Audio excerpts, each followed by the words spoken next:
Yun guys. Luluto nga pala ako ng ng paksiw. Kasi matagal-tagal na kaming hindi nakapagluto ng paksiw. So, kahapon nakabili kami ng isda. Eto guys, pakita ko sa inyo. Ito yung binili namin isda yan.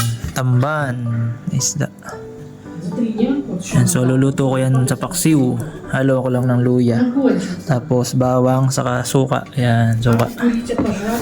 Kasi ang kagandahan nito, pagka kumain ka ng luya at meron kang ubo, di ba, luto sa suka, vitamin C ang labas niyan. So ayan. Yan yung ating tamban.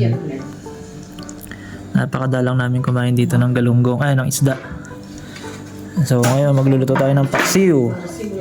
So iayos muna natin guys, prepare natin yung ating lulutuin. Let's go!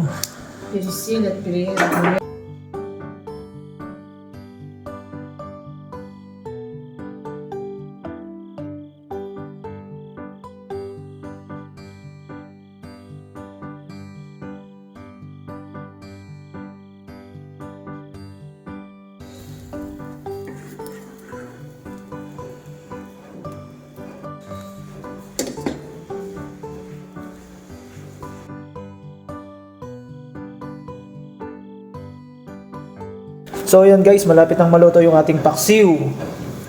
Siyempre, maganda siya sa pag meron kang ubo, 'di ba? Kasi meron siyang luya tapos may suka, 'di ba? So kung ikaw ay merong ubo, 'di ba? O cold na nararamdaman, good siya yung niluto natin, no?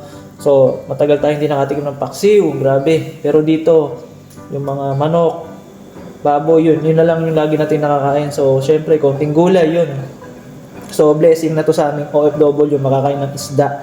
Kasi yung isda dito talaga namang mahal, as in mahal. High price yung mga fish or yung isda dito. Grabe.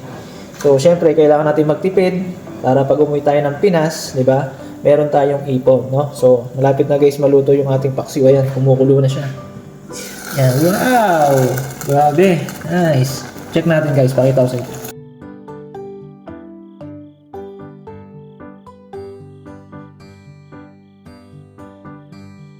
So yan guys, maluluto na yung ating paksiw.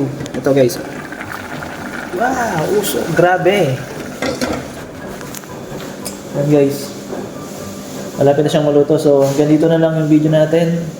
Kasi syempre kakain na kami. Alas 2 na dito. So kailangan namin kumain. Gutom na kami.